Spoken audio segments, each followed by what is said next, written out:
Welcome everyone to part one of Angela's exclusive series with Unwritten HUSL. She's got 23 years plus experience. She's helped countless hairdressers achieve success, financial freedom, work-life balance through personalised mentorship, business training, and a thriving indie hair community. Now, this is part one of a 4-part series this year, and each episode will run for 30 minutes. Now, mark in your diaries, though I will be creating a Facebook event page. Part 2 of this series, it will be on Monday, the 28th of April at 1 p.m. Australian Eastern Standard Time. And look, if you do have, now this particular session is obviously the part one of this series, but if you do have any Unwritten HUSL app questions, please save that for opening an app chat in the Get Help function in your app. But that's it from me. I'm really excited to I'll hand the baton to Angela, and there you go. Awesome. Thanks so much, Marmy. It's so great to jump on and do this. And thank you so much for being here, Adamo and Niche, and everybody else who's watching the replay. We've had so much interest of people wanting to know what the number one question is. And to be honest with you, there is so many questions. So I'm going to go through a little presentation with you. I wanted to get a bit of interaction in the chat box, but obviously, I don't know you're driving, so I wouldn't like you to be texting while you are, but I wanted to see just where you were kind of tuning in from, if possible. I'd love to see. So if you wanted to just pop it in the chat box would be great, but if you're driving, please don't do that. And I'm just going to get my slides set up to present now. So yes, the number one question that I get asked is, how do I go from just a home hairdresser to a high-end boutique with consistent clients and earning excellent money? Now, there's so many questions within that one question, but it all boils down to, how do I get out of just being like a low-vibing hairdresser to a high-end hairdresser that's earning excellent money? And it all comes down to your mindset, your marketing, and also your salon flow. So we're going to break this down further because there's 3 main areas in your business that we're going to look at, and some areas that you might find that you can work on that's going to help you leverage up to the next level. So before we get into that, I just wanted to share a success story from Jade. Now, Jade's one of our members from WA. She came to us late last year. She had an idea of setting up a home salon, but she had no idea. She was feeling so overwhelmed. What if it fails? What are my steps that I take? How do I get this? How do I get that? And she just didn't have the idea of how to do it. So she jumped on a call with us. We helped her set up a full salon setup with the HBS basin, Comfortel furniture. And within the first couple of months of setting up, she was able to pay back her investment of a whole salon setup, which is amazing. And she's able to break through her salon goals that she set out for the whole year within the first 3 months of operating her business. She's now expanded from this salon space to another salon space where she's hiring staff, and she's also launched her own hair extension brand. So I just wanted to let you all know that if you have any fear or any blocks that are there, don't wait until you're ready. It's fine to feel all of those feelings and overwhelm, but just reach out for help and support, because that's what this community is here for, and we're here to help you every step of the way. So the 3 main problems that we find hairdressers have, independent hairdressers have, is we devalue ourselves. I'm an independent hairdresser too, so I'm in this boat as well. Well, I used to be. So we devalue ourselves, we have inconsistent clients, and you're not proud of your space or your working environment. So this could be, if you're in a co-working space, it's not great, or if you're in a home salon space, if you're doing a hair wash next to a toilet, you're not proud of your space. So the 3 main areas of your business is for you to be confident and in demand. And we're going to break this down further. So the Two main things out of that to be confident and in demand is your messaging and your mindset.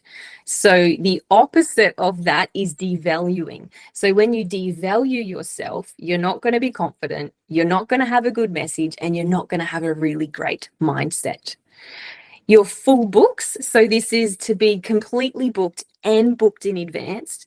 We need to have great marketing and also your niching. So niching is where you become a specialist and specialize in your field rather than going down a highway with like 50 other cars coming with you, like you just staying in your lane, going at your speed, and this is your niche. So you're just tracking for you and your business rather than trying to compete with everyone else. Your professional salon space or your boutique, we need to have a great salon flow, a great fit out, and also the client experience, because it's all about how the client feels in your space, and how they feel will determine whether they come back to you.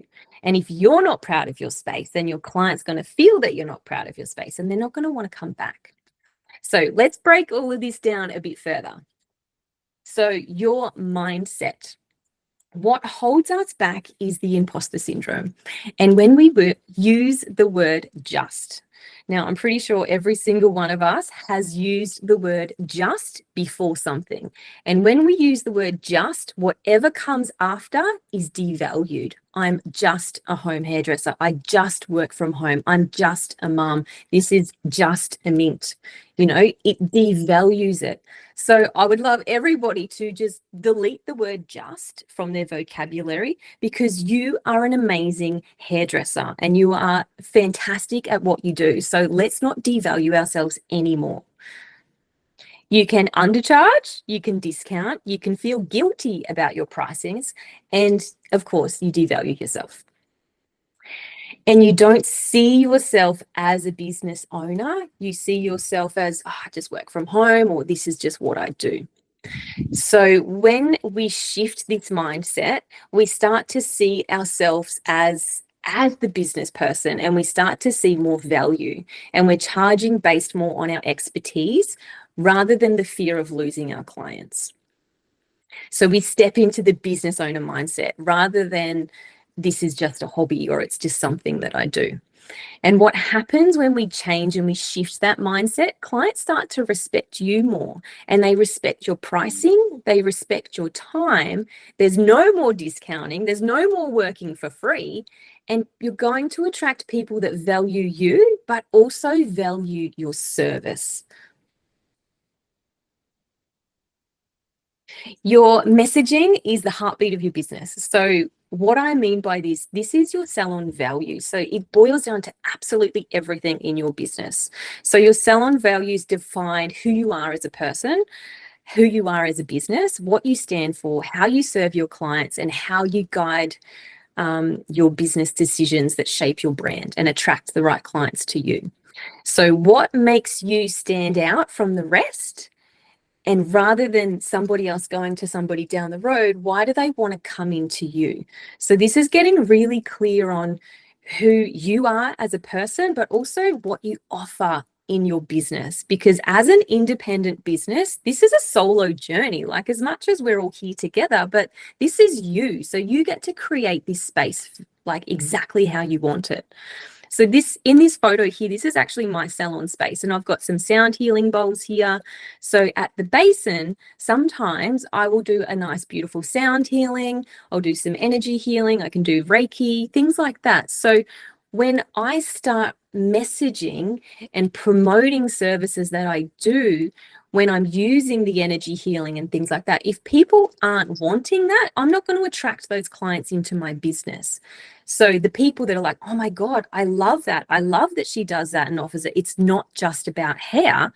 I'm going to attract those people into my business. So I ask you, what is it for you? Like, what is your uniqueness of what makes you stand out from the crowd? Why do they want to come to you time and time again? And I know that we can't use the message chat, but I'd love to know, like, if you can write it in the chat, I'd love to know, like, what is your uniqueness? Like, this is where people are going to have the know, like, and trust piece. So they get to know you, they get to like you, they get to trust you, and they want to keep coming back time and time again. Some salon values could look like luxury salon, it could be sustainable, could be wellness, could be organic, low tox, or maybe you are cost effective. You know, maybe you run on like having like cheaper haircuts. So whatever it is for you, it's perfectly fine. The next one is niching. Marmy, I'm just going to say I can't see the chat box. So if anybody writes anything, could you please let me know? No Niching. worries. Can I just Thank quickly you. mention what? Yes. I hope Adamo did stop driving for a moment. Well, actually, no, he has said in the comment box, he said, I've finished driving. I have affirmation cards and angel cards on the color table, and people love that. And he That's also amazing. said, FYI, he's at home now. So thank you, Adamo. There we go. Sorry. I'm so sorry. My doggy's barking. Yeah. He can jump in and say hi. So niching, why some hairdressers struggle is because they're trying to be something for everyone. And when you reach out to everybody, it's too broad and you're competing with so many other people. So they see themselves as competition and they're comparing themselves to salons, other salons, and say yes to clients who don't actually align with their brand. So I find that when you don't niche down, this is where you can get a little bit confused and you're too broad. So you're talking to everybody rather than just your target audience. So to become a specialist, we need to get really clear on who it is that we're servicing. So who is the age, the gender, the hair type, the hairstyles, and we call this our avatar. So our avatar is our dream client. So you could be specializing in blondes, balayage, curly hair, bridal hair, barbering, like whatever it is. Like you want to specialize in what you're actually really good at, what you love to do, and what clients love booking in for. Like they're the three things. Like if you don't love it, don't do it.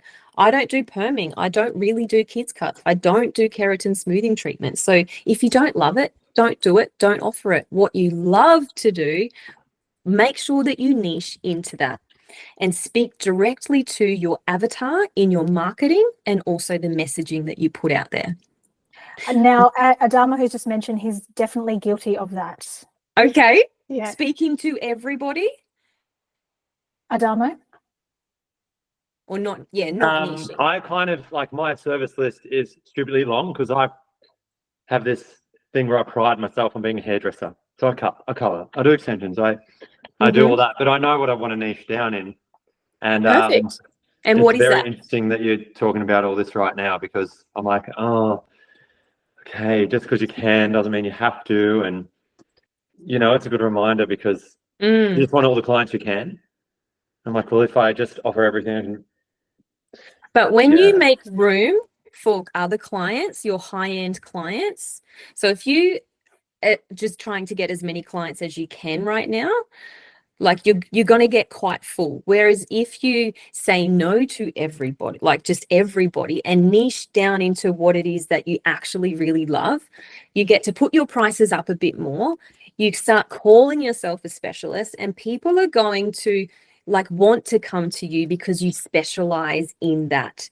So when you say no to somebody else, it's allowing room for somebody else to fill that spot who's going to say yes and pay the extra price to come to you. Instead of saying yes to everybody for paying $50 for a haircut, just hypothetically, someone who wants to come in and pay $150 for a haircut with you, they're wanting to come in because you're a specialist and you're going to do X, Y, Z, and they see so much value in coming to see you. Does that make sense?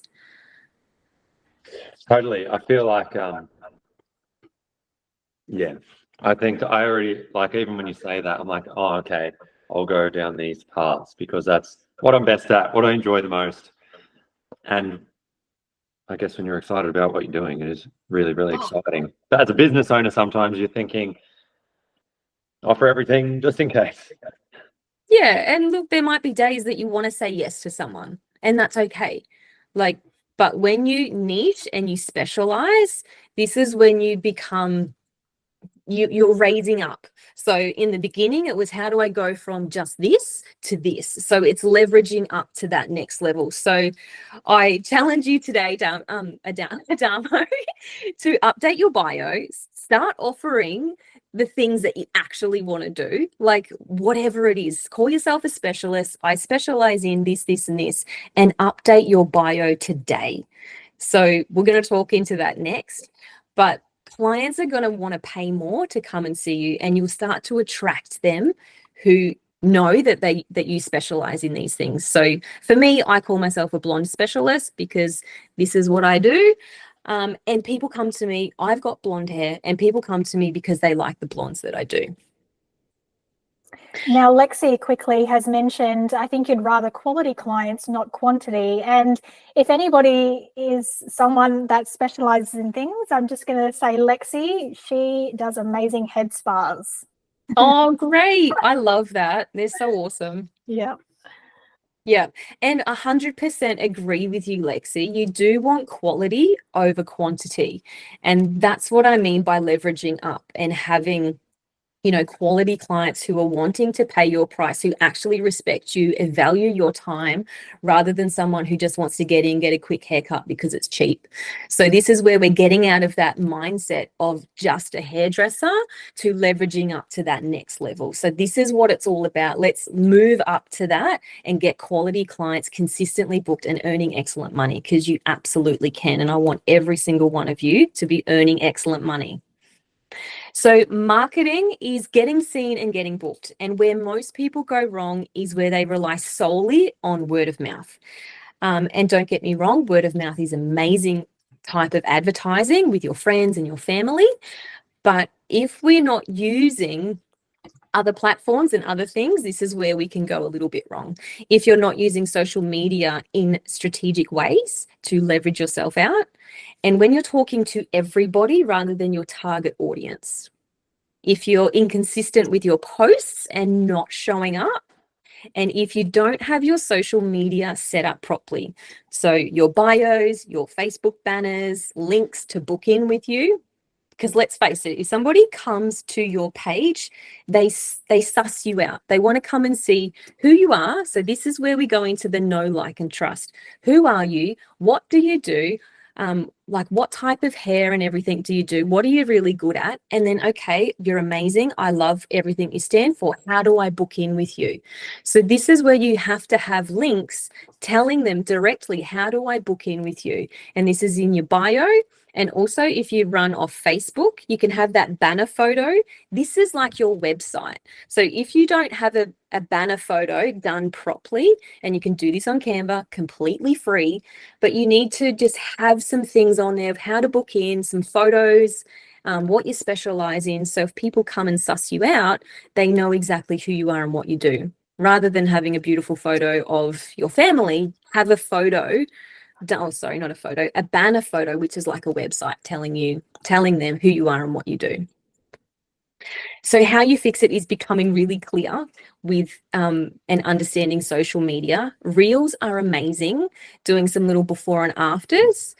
Stories, we're doing a challenge at the moment. If you haven't seen the dropship challenge, and we'll talk about that another time, but you know, you can do stories, you've got groups, and SEO. So SEO is how you are searchable. So especially for Instagram and Facebook, if somebody wants to find a hairdresser in their location, this is just like Google. So they type in Gold Coast hairdresser. If you don't have Gold Coast hairdresser in your bio, you're not going to show up. So you need to get clear on your target audience, your niche, and who exactly it is you're talking to. Make sure you've got those keywords in your bio so that when people search, you're actually going to show up. So have a look at that today. So on social media, definitely go into your bios and have a look. If you struggle, feel free to reach out to me. They are, oh my goodness, this cyclone is coming already. Sorry, I just had to shut my window. Yes, if you struggle with that, you can always use ChatGPT. It's great, but sometimes it's not always great. yeah, you can send me a message and I'd be more than happy to look over it for you, or even just send me your Instagram handle or Facebook handle. I'd be more than happy to look over it and give you some tips. But making it just really short, sharp, simple is the best, rather than a big long blurb that people have to read. So the salon flow, the common struggles that salons have, now I've said in here home salons, but this could also be if you're in a co-working space, is if it doesn't feel professional. Now, you can have different energies in the home, whether it's your kids, your pets, your partner. Like for me today, I've had my dog interrupting. I've just had the wind coming in and interrupting. So things sometimes can feel unprofessional in your space.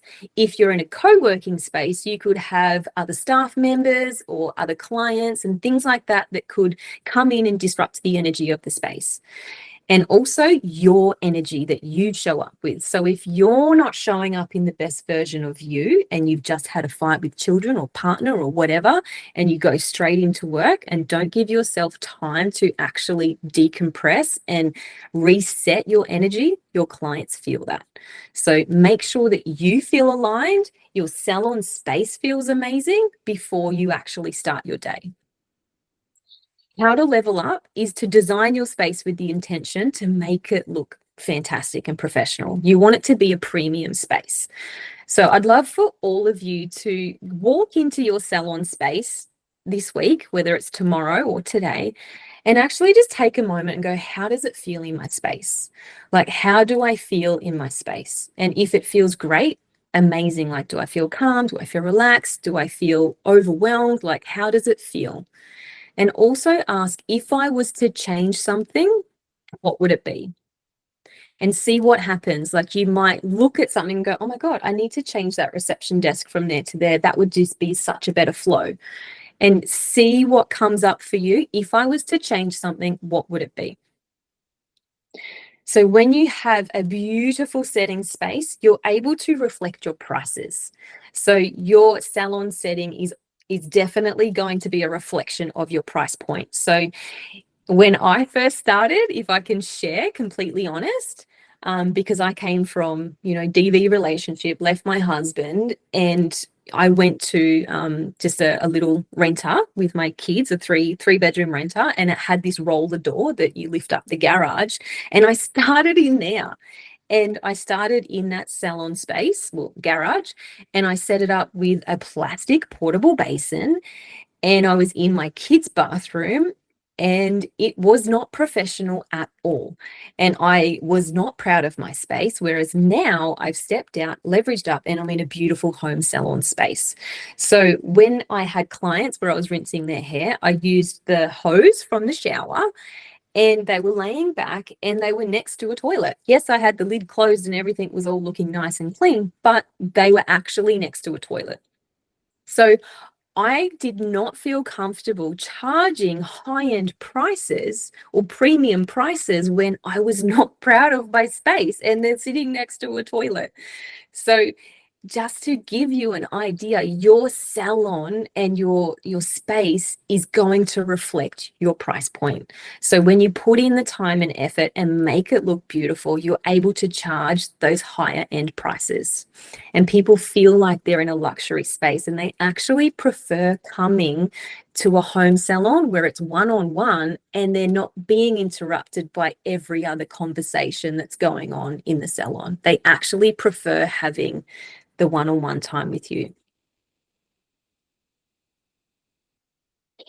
Now we go into client experience, and this is 80% of why they return to you. So this is the 80-20 rule. 20% is your skill. And as crazy as that is, it's only 20% of how good of a hairdresser you are.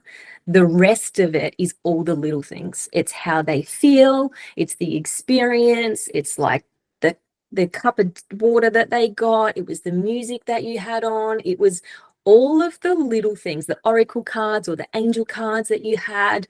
Like, all of those things make a massive difference for the clients when they come in, and it will determine whether they come back to you or not. So the little things make such a difference. And how we create raving fans is by all the little thoughtful extras. So essential oils, if you're into that, a scalp massage, the head spas, a hand treatment. Some people like to serve cocktails or wine or home-baked muffins. The luxury head spas are absolutely an amazing add-on feature.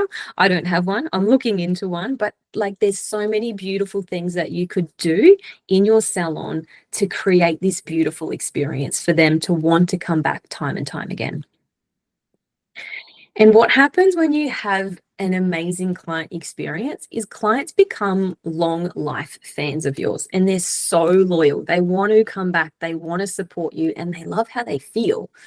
I know for all of you would have an experience where maybe you go to a restaurant and go, oh, the meal was it was okay, but I loved the space. I loved the vibe. I loved the waiter was amazing. Like the music was playing. Like I had such a good time, but the food was a bit average, but I'm definitely going to go back. That's what it is all about. So you want them to come back because it's how they feel, not because of the food. Does that make sense? All right. So there's definitely some improvements that we all need to make, whether it's our salon space, whether it's our mindset, whether it's our clients or our marketing. And I want to ask all of you here, what are you putting off doing that needs doing? And I would love to hear from you. What's something that you are putting off that needs doing? Either put it in the chat box, and Mama, you could read it out to me because I can't see anything. I'd love to know what's something that you know you need to do that you haven't done. I'll let you know when somebody, oh, here we go. Adamo says, finishing touches of the salon. Yep, absolutely. They all make such a big difference, the little finishing touches. Mm. Do you have a home salon space, Adamo?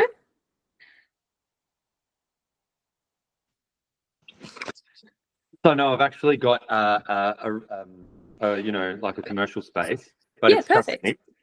And I love it because it's what I kind of do is like it's one-on-one, one expert touching your hair all the way through. Amazing. Sometimes I do call the other salons pass the parcel salons. I'm not that. And I think like, you know, it's such a rush to get it done. I opened it in May and then life is full on. But then I'm like, oh, and you know, oh, that door handle's not on and that PowerPoint should be there. And those little things that are making me go, oh, yeah, just fine tune it. Be proud of your space. Like 100%. Yeah. But it's, yeah, awesome. Yeah, cool. I think, Awesome. Well, all those little things are super easy to do. Just whether it's something that you can do, if you're super handy, most men are super handy. I've done the whole thing, and that's why I can't see those little things. Like I'm just too busy now because they're just the 1%ers. Yeah. And Sarah was saying to me the other day, just get a carpenter to do it, and then it's done. And I'm like, okay. Yeah. Do that. Get on high pages. Like there's so many little, you could just ask somebody to come in and do some handiwork. So carpenters might be a little bit more expensive, but if you jump on high pages, you might be able to get someone to do the finishing touches a little bit cheaper. All right. Thank you. I'll try that. You're so welcome. Then we've got Hilda. She mentioned marketing myself more. 100%. Sorry, I heard my name. Oh, is that you, Nina? Yeah, hi. Sorry, I was just sending you a message. I just got a phone call, so I was leaving it up so I could hear it still, but I'm a multitask. Sorry. Oh, are you? Is that a double IDI? I thought that was Hilda, or is that you? I don't know. Oh, I think that's Hilda, that one. But Nina, yeah, that's me. Sorry. Ah, okay. Well, quickly, Nina, say that thought. Hilda mentioned marketing myself more, and then Nina, are you still in there? Do you want to quickly? Yeah. Yeah. I don't have any questions, to be quite honest. I'm just like, I'm at the process of just setting everything up at home. So I'm just gathering. At at the moment, been doing going to their houses, but I'm getting over that. So I'm just in the process of setting everything up at home. Yeah. So I'm just like shoving myself in everything to get information anywhere and everywhere I can. Good. Yeah, amazing. I love that. That's so good. And I did exactly the same thing. I went to people's houses as well. And then that can get a little bit time consuming. So it's great that you're setting up a space from home, because now you can set it up how you want it. Yeah, exactly. And it's awkward sitting there at their houses for so long. It gets awkward. Yeah, thanks for that update, Nina. Yeah, because I was just wondering how you were going, and it's good to see that you're going to have your own little space there, which will be cool.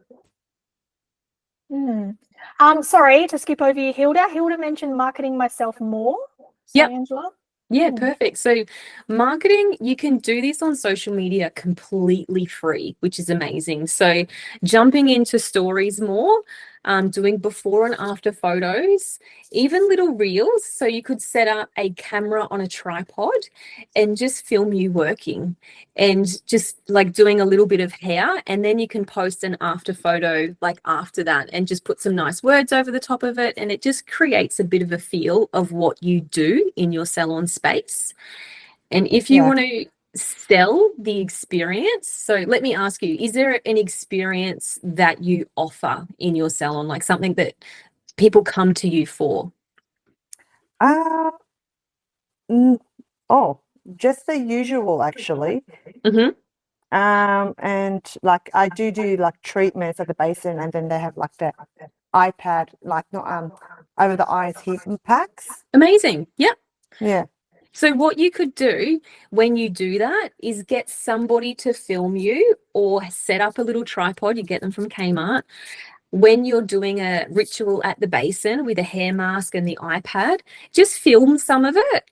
And even like your hands in their hair and massaging.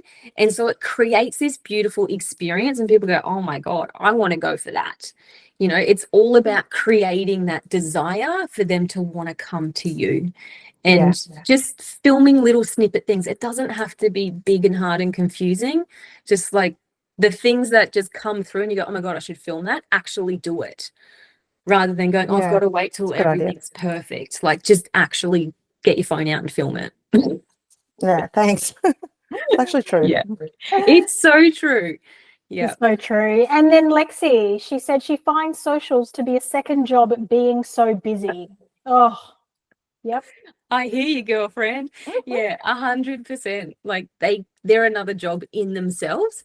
But I find when you want to be the perfectionist, that's when it becomes really time consuming, because you're like, okay, I've got to have this, and this all set out perfect. And I've got to put it in my Canva. And once I've done that, then I can do this. And like actually just post something or jump on there and do a live, or like just get on there and talk and introduce yourself again. Like you're going to have so many new followers that are following you now that don't actually really know you. So the more you jump on and show yourself, as much as you show the hair that you do, the salon space and the experience that they get, they're going to come to you for you and for how they feel in your space. So just post as much as you can, before and after photos, and just little bits of all the things that you do.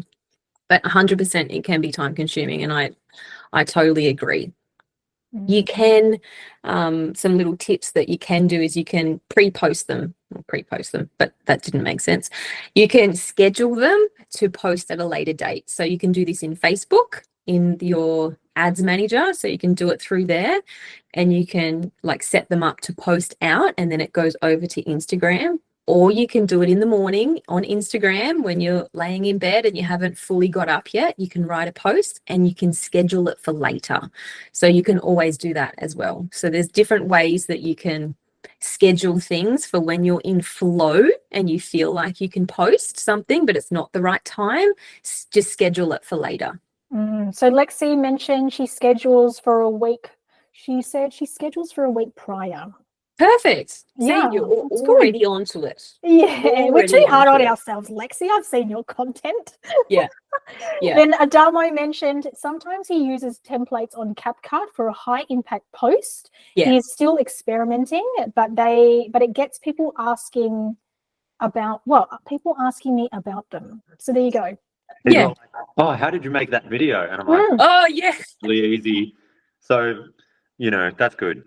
CapCut's amazing. I use CapCut ChatGPT, Canva, and then you've also got other things like ManyChat. So if you're giving free things out to people, like ManyChat's like an automatic thing that sends people stuff, or if they want to, like if you're sending them, say it's an aftercare sheet of hair extensions or something like that. How do I care for this? Or how do I care for blonde hair? And they want to know how, and you've got a guide, like a step-by-step guide on how to do it.